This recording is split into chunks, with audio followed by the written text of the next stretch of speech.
Hi, I am Dominique Hankins, and this is my very first YouTube video.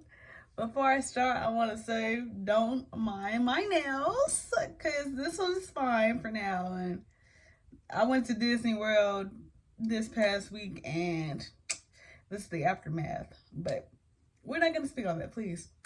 But as you read by the title, I'm going to be speaking about living with a disability, which is, in my case, is cerebral palsy, short-term CP. For the guys that don't know, or the people that may not know, CP can start from a lack of oxygen to the brain when your mom is pregnant or anything.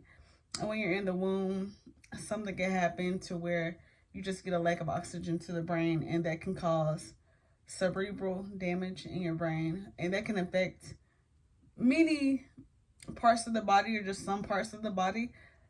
Some cases are more severe than others, and some are very minor. In my case, it affects my legs. So when I walk, I limp, and like I have a dip in my back, and so it's not as bad as some cases, but I've seen other cases that are better than mine. They just vary. And cerebral palsy is like one of the most common disabilities in the world.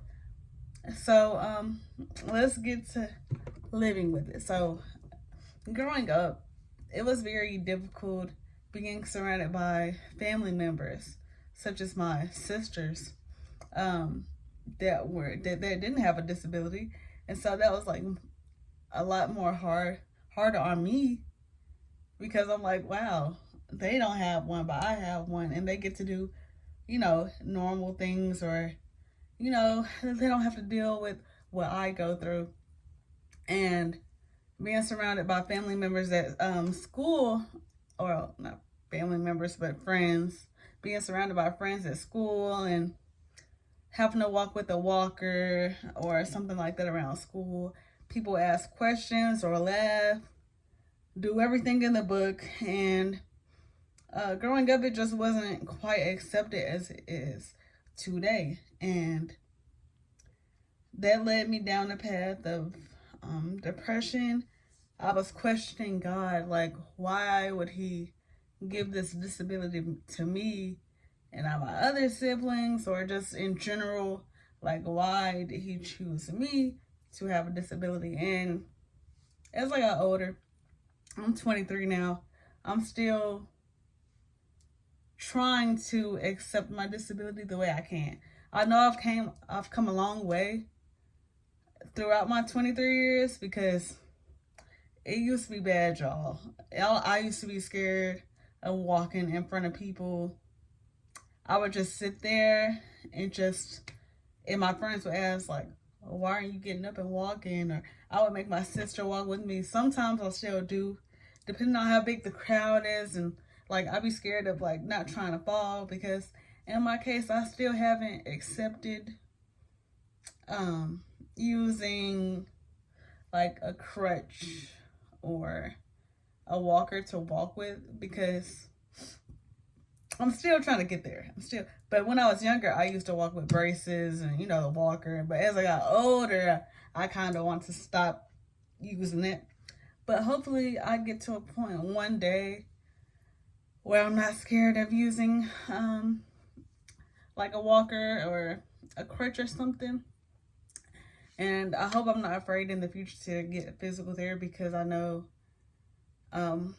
if I don't eventually start getting physical therapy, it could get worse. So I am going to try to work on that. But as far as my confidence goes, it's gotten a lot better, because I used to think that I wouldn't get married or get a boyfriend, and I thought I was less pretty than people without a disability, because like when I was younger, boys, they would like me at first when I was sitting down, but like when I would get up and walk, they would kind of be weirded out by it.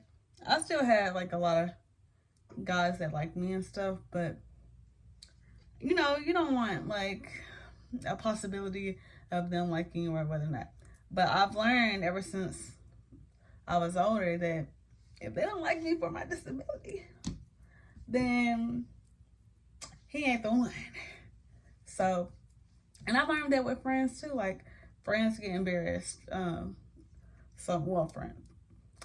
Some people now, they're not my friends, but they would get embarrassed about my walk. They couldn't be seen with me, or they didn't want to help me, or they would get irritated when I asked them to help me, or, you know, walk with me. And that's still what I have to deal with today, but I just know how to handle it better, because back then I would cry about it. And I'm not saying that I don't, but I just know how to handle it in a better way. So for all my people out there with a disability, I just want you guys to know that we are just like everybody else. And do not be depressed. Do not question God as to why you have a disability. Do not question whether you're beautiful or handsome. Whatever you want to be, you are beautiful, gorgeous, handsome, thriving, winning in life. And I look at a disability as a blessing in a way, because we're still here. We still get to do everything that everybody else gets to do. And the world is becoming more aware of disabilities, and they see that we can do anything. We might just need more accommodations to doing it. But I'm glad that more people are becoming accepting of people with disabilities.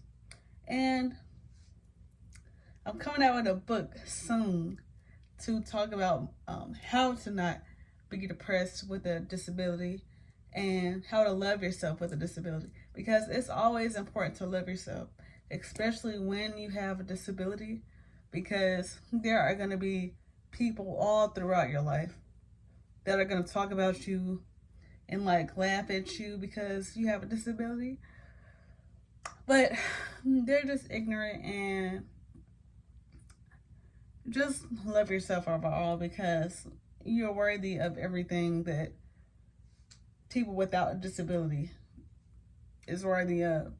And we're a lot smarter than people think, and a lot more capable of doing things than people think. And I think that it's time to embrace our disability. Start posting about it. Start like just embracing it, telling people about it. Like, I've started like just telling people straight up that I have cerebral palsy. Like, back then I wouldn't say cerebral palsy. I would say like, my legs aren't working. I didn't say cerebral palsy. I was trying to hide it, even though they could see it. But when they ask a question now, I don't get offended. I encourage people to ask questions if they don't know, because people can make up rumors about you and how your disability even came about, or like you're faking it. Like, why would we fake a disability? I know there are some people out there that have, but most of us, like, why would we fake it? Come on. Trust me, we would not be faking it. But yes, I just want everybody to know, to be confident, know that you're worthy of anything in this world. And I will be going down this journey with y'all in the search of self-love and happiness. And if you have any questions below, please let me know, and I will get back to you guys. Again, like I said, hopefully I start this book soon so I can educate y'all on how to love you guys, love yourself. Love yourself, and like this video and subscribe. Side note, this video might not be edited as well, so you might see all the hiccups and all that kind of stuff. So bye.